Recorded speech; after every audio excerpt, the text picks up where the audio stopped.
Nah, cuma masalahnya itu kenapa? Kenapa perlu gambar ini? Kenapa perlu gambar Syekh Nuruddin dengan Syekh Fahmi Zamzam kuburannya itu? Nah, ini kan Masya Allah. Bismillahirrahmanirrahim. Assalamualaikum warahmatullahi wabarakatuh. Alhamdulillah, Allahumma sholli ala sayyidina Muhammad. Ini kita lagi tengah panas-panasnya diskusi tentang lafaz qabul nikah. Ternyata ada satu postingan yang baru saya lihat ini, Masya Allah. Kita lihat dulu ya postingannya daripada beliau.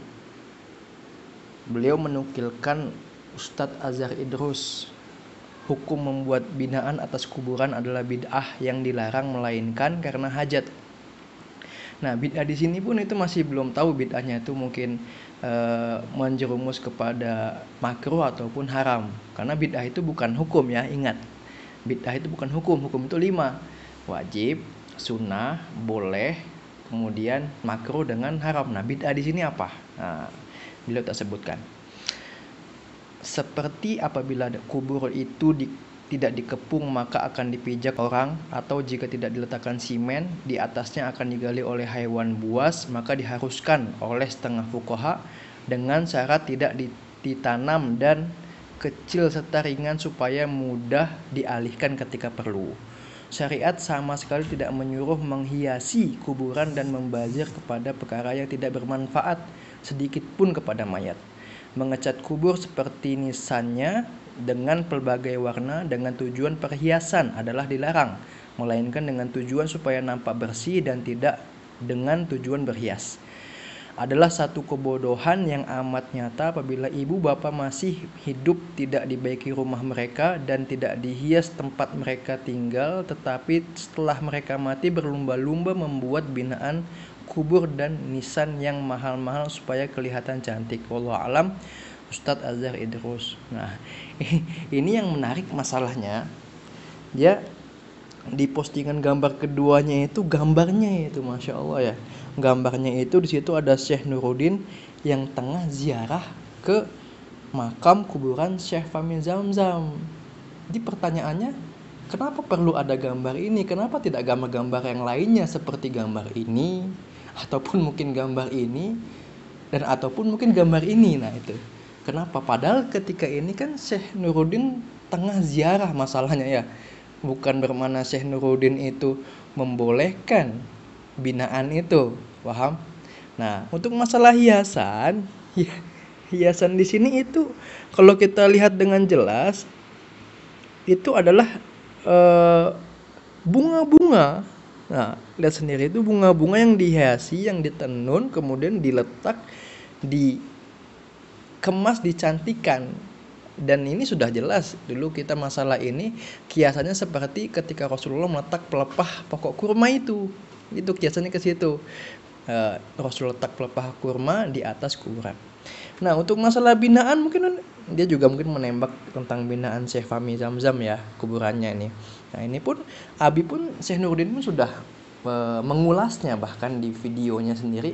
Mungkin kita akan lihat ya, kita tidak perlu mengulasnya lagi. Kita lihat bagaimana pendapat yang Abi pegang daripada yang ulama sebelumnya, yang mana Abi pegang itu kita akan lihat insya Allah. Nah, cuma masalahnya itu kenapa perlu gambar ini? Kenapa perlu gambar Syekh Nuruddin dengan Syekh Fahmi Zamzam kuburannya itu? Nah, ini kan Masya Allah pertanyaan besarnya ini.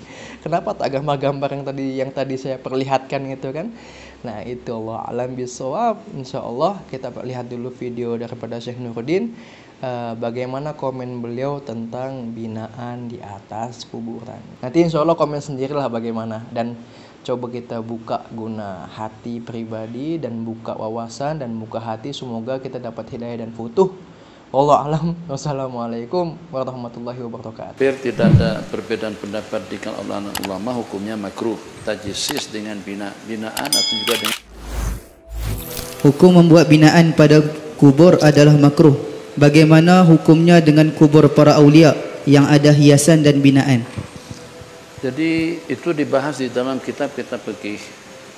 Jadi sejumlah sekian pembicaraan atau pembahasan daripada ulama mengecualikan kubur para nabi-nabi dan rasul dan juga dengan kubur para aulia sebagai tanda ta'zim sebagai tanda hormat kita kepada sang kekasih Allah Jalla Jalaluh.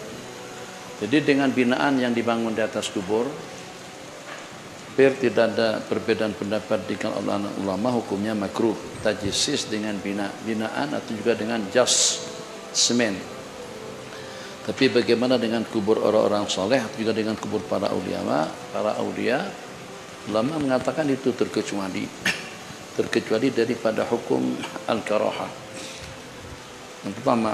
Kemudian yang kedua, yang selalu juga dipermasalahkan tentang masjid yang ada di atas kubur atau kuburan yang ada di dalam masjid. Nah, jadi itu dengan jawabannya baca surah Kahfi tentang pada waktu meninggalnya Ashabul Kahfi yang 7, itu ternyata dengan mereka bersepakat untuk membangun masjid di atasnya. Jadi masjid dibangun atas kuburan Ashabul Kahfi. Bahkan Al-Masjidul Haram itu sendiri diriwayatkan ada terdapat sejumlah sekian ribu kuburan para nabi-nabi dan rasul di bawahnya. Seperti pada Hijr Ismail, di sana ada terdapat kuburan para nabi-nabi. Ala kulli hal, masalah ini khilaf bainan ulama tentang binaan atas kubur. Ada pendapat mengatakan hukumnya haram sebab Nabi kita perintahkan si Nabi untuk meratakan atau juga untuk menggusur bangunan-bangunan yang ada pada atas kubur. Apakah Anda ingin, kata si Nadi kepada seseorang yang ingin beliau tugaskan, aku tugaskan kamu sebagaimana dengan tugas yang telah baginda berikan kepadaku, yaitu untuk meratakan kubah-kubah, untuk menghancurkan patung-patung dan berhala yang ada di sekitar kota Madinah. Itu yang pertama. Kemudian yang kedua, untuk meruntuhkan binaan-binaan yang ada di atas kubur. Karena itu kalau kita perhatikan Mekah Madinah, dipastikan, boleh kita pastikan tidak ada binaan. Bahkan pada masa Wahabi berkuasa, semua binaan-binaan yang ada pada seketika itu, sebab sebelumnya ada binaan, ada bangunan atas kubur para sahabat, itu diruntuhkan dan dihancurkan sama mereka. Bagaimana kira-kira dengan kubah Imam Syafi'i? Bagaimana kira-kira dengan kubah Imam Ibn Al-Aqil? Bagaimana kira-kira dengan kubah daripada Imam Ibn Al-Talih Sekandari?